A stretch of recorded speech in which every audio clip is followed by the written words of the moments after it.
Following the assassination of conservative activist Charlie Kirk, heightened concerns around political violence. We're at a very dangerous place, and it needs to change. In a one-on-one interview with California Attorney General Rob Bonta, there has to be a line in the sand that you can never cross. What he says needs to change. Inspiring a younger generation. Assemblymember David Tanguipa joins us with Kirk's lasting impact on young voters and lawmakers. The cost of groceries. The state legislature promised to tackle affordability. We'll take a look at where prices stand and whether they met the mark. Remembering John Burton. Because of his ability to work with the other side and his mastery of the legislative process. How the longtime political leader fought for California's most vulnerable.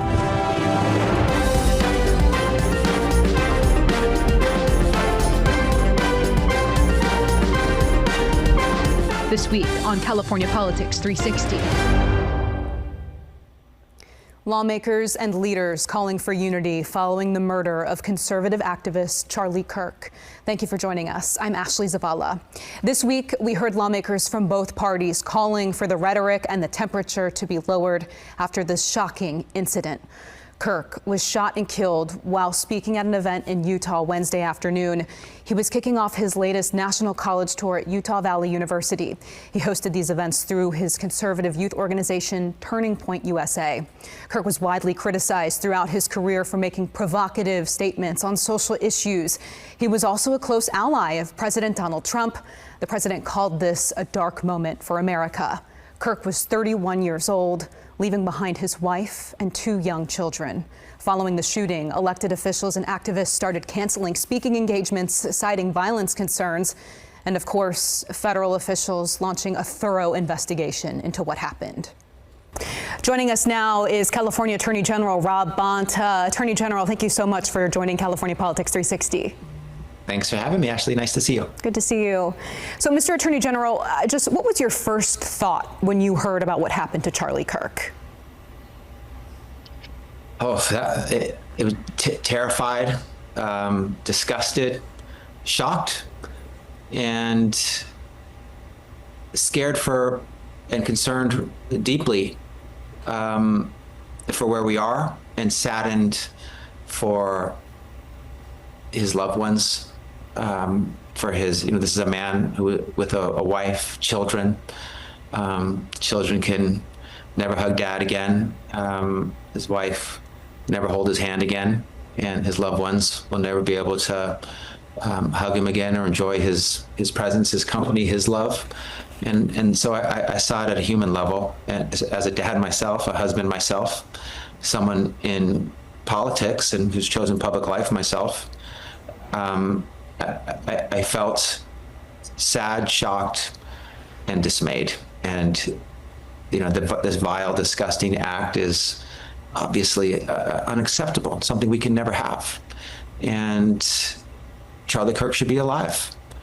And Charlie Kirk should be able to say his views, whatever they are, even if people don't agree with them. We've heard about these instances nationally. Sometimes we hear about threats at the state level, sometimes at the local level. Is your office tracking data on political violence and threats? We're tracking some in California. I think there's other sources for some of the federal data on political violence, and I know that there's some folks who are saying that we're at a height or close to a height for political violence. I don't know what the data shows, but I do know what I feel, and I do know what I think many Americans feel right now is that whatever the data is, the political violence is unacceptable. We're seeing it too often. It's wrong.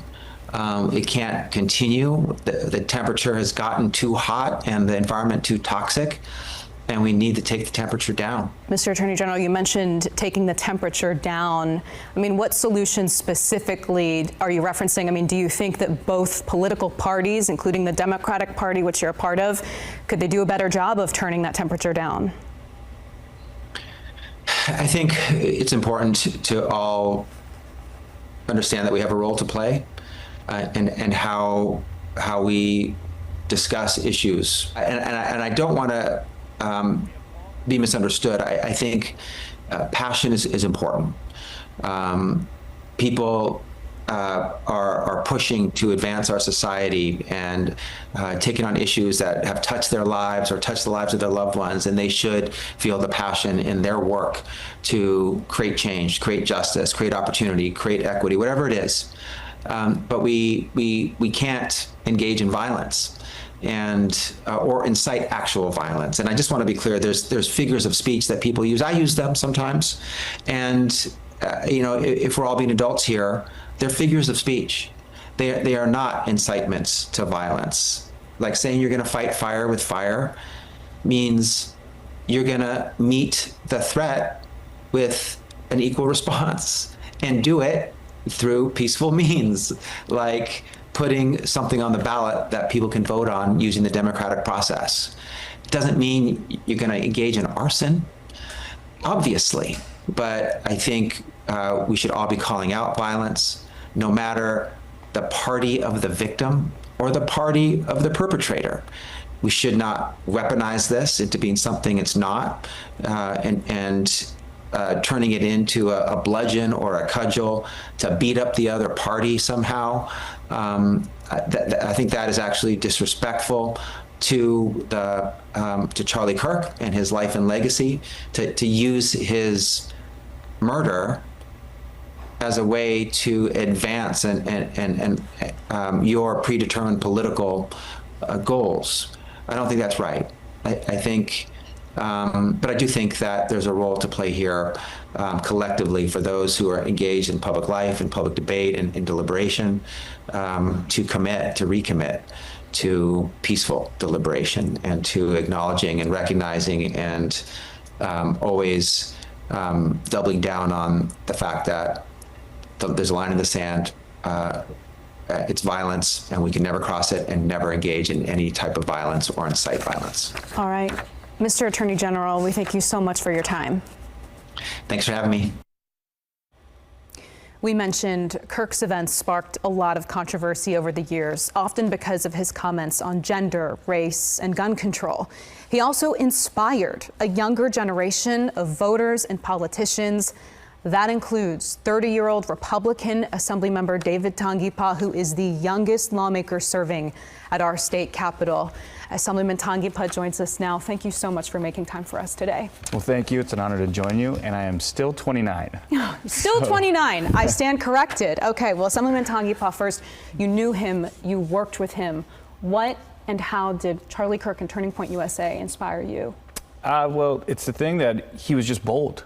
And he talked often about just being courageous and being convicted in your values and being able to speak on that. And I think seeing somebody who's about a year older than me do that at the forefront, going into areas that didn't like his ideas, going into places and giving a microphone is just the strength behind that is something that I think we needed to. And he talked about it often, that once people stop talking is when they start shooting, is when civil unrest really occurs, because we're not working through the American system and just having open dialogue again.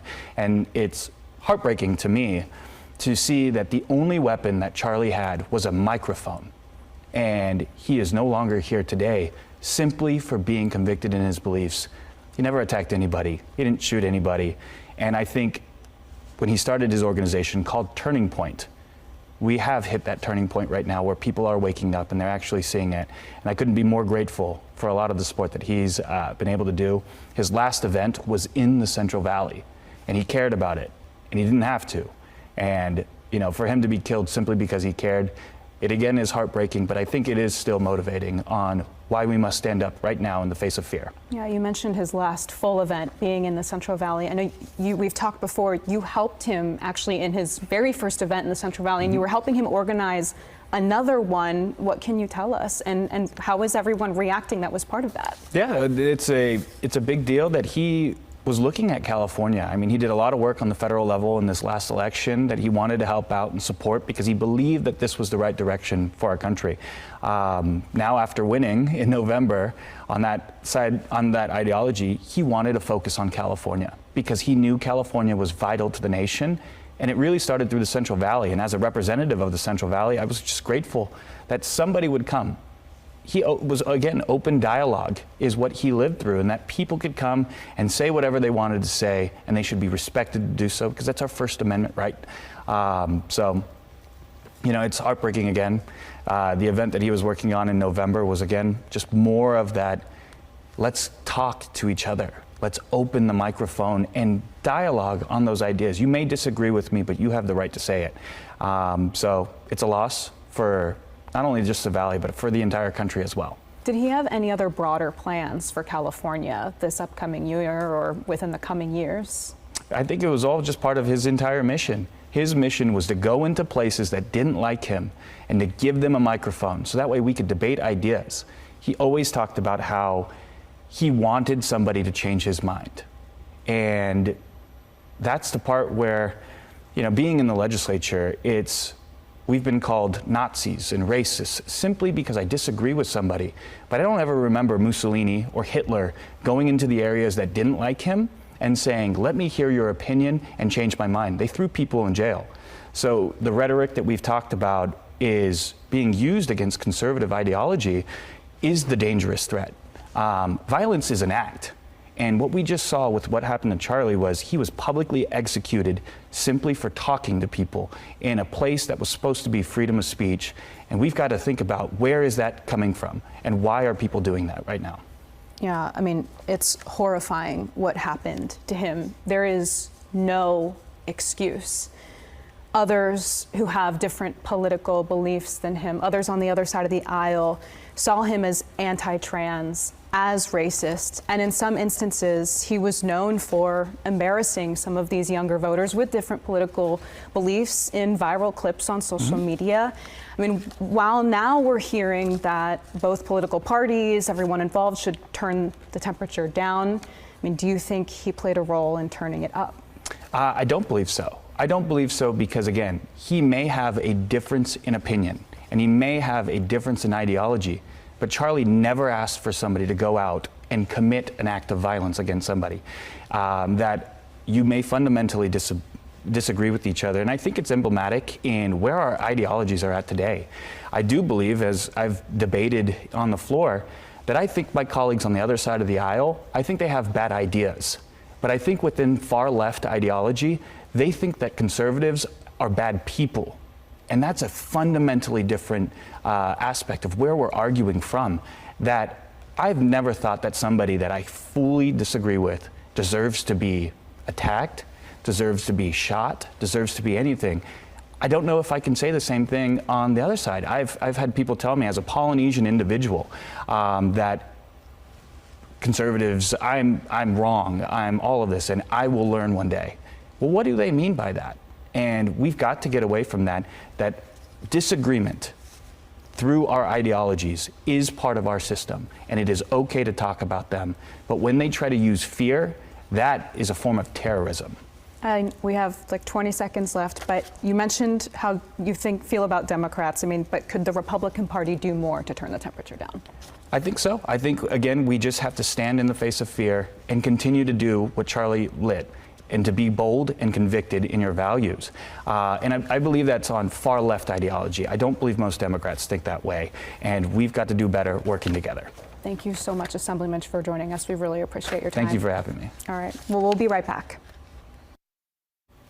Welcome back to California Politics 360. This year, political leaders promised to help lower grocery prices for shoppers, but prices nationwide have continued to strain household budgets, and it's been no different here in California. Taking a look at the latest numbers from the Bureau of Labor Statistics, over the year, the grocery food index in San Francisco up 4%, in Los Angeles up more than 3%, San Diego up 4%. Joining us now to take a look at these numbers is Daniel Conway with the California Grocers Association. Thank you so much for being with us. Thank you for having me this morning, Ashley. So first, with this promise from California lawmakers on affordability, how did they do when it comes to these grocery prices? You know, to be fair, it was a mixed bag, right, so to speak. On the one hand, there was a lot of good intentions, but I think what we saw ultimately come out of the legislature this year was underwhelming. And I say that because we saw legislation move forward that did things like regulate self-checkout, right? California already has the most regulated self-checkout in the country. This would have required staffing or would have added staffing requirements, would have put restriction on the items. That bill moved very far through the process before finally getting stopped at the end.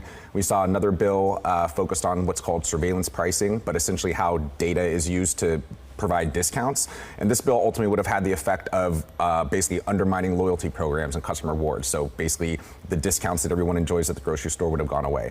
Those two bills were ultimately stopped, but that was 8 months into the process after a lot of work by people like me, right? Meanwhile, we had a piece of legislation that would have reduced credit card fees, and that bill couldn't even make it out of the banking committee, right? And so when you see, it's the difference between like actions and words, right? And so I believe the intentions of our legislators, but I also think this, culture of regulation is just so ingrained in the Capitol that it's really hard to kind of move away from that. California has the highest grocery prices in the nation. What contributes to that? I mean, if you think about it, what contributes to our grocery prices are the same things that make it so expensive for us to live in California, right? It's the cost of real estate, it's the cost of utilities, it's the cost of gas, right? It's all of those inputs. But then on top of that, here in California, again, it's these additional regulations that I think just compound those effects. And I think what's important to think about is, right, on the one hand, like we need regulations for health and safety and things like that. But I think the reality is when you have a legislature that puts out 1,200 new laws a year, we're kind of going beyond that. And I think that's where we get nervous and we think, ultimately you're not going to be able to regulate your way out of affordability. All right. Daniel Conway, thank you so much for being with us. We'll be right back. Welcome back to California Politics 360. This week we are remembering longtime political leader John Burton. KCRA 3's Edie Lambert has highlights from his career. Our state lost a political legend this past week. John Burton served as a U.S. congressman, state assembly member, and president pro tem of the California State Senate. But those titles don't begin to capture his larger-than-life personality or his passion for helping our state's most vulnerable residents. John Burton held a lot of news conferences in that state capitol room. He was first elected to the Assembly in 1964, and by the time he was termed out of the Senate, 40 years later, he was widely considered one of the most powerful Senate leaders in state history. John Burton was like as passionate an advocate for poor people that there's ever been in the state of California. Journalist Andy Ferrillo co-authored Burton's new memoir, published in the last days of his life. It's called I Yell Because I Care, the passion and politics of John Burton, California's liberal warrior, focusing in part on what made him so effective. Because of his ability to work with the other side and his mastery of the legislative process. That was on display as the San Francisco liberal talked about his unlikely friendship with Republican Governor Arnold Schwarzenegger. As was often the case, part had to be bleeped out for TV. Burton was also well known for his salty language. Arnold's I have fun just going in and taking shots at him, and it doesn't bother him. Burton also went to Congress in 1974, serving alongside his brother Phil. Twice, he served as the chair of the California Democratic Party, and in fact, the party headquarters in Sacramento is named for Burton. He mentored many politicians and was immensely proud when Nancy Pelosi became the first woman to serve as Speaker of the House. Nancy's a good friend, and I'm honored that people would think I'm some kind of mentor. As Burton retired from elected office in 2004, he continued to focus on the state's most vulnerable people, creating John Burton Advocates for Youth, helping those just leaving the foster care system. He says, what are they emancipating into? Into what? A life of poverty, a life of homelessness, a life of incarceration? His nonprofit helped expand support for those young adults until they turn 21 and have more stability. One of his last accomplishments was creating a fellowship, giving them policy-making roles at the state capitol. When I think about Senator Burton's legacy, what I remember the most is that he always fought for people who did not have a voice. Burton is survived by his daughter and 2 grandchildren, and Governor Gavin Newsom says he will be inducted posthumously into the California Hall of Fame. John Burton was 92 years old. Get yourself a California Chronicle right here. California admitted as the 31st day of the Union. Taking a look through the archives, and it was 25 years ago this week that California celebrated its 150th birthday. There was a huge celebration at the state capitol. The celebration lasted about 3 days, and about 90,000 people were there. Thank you so much for joining us for California Politics 360. We'll see you next week.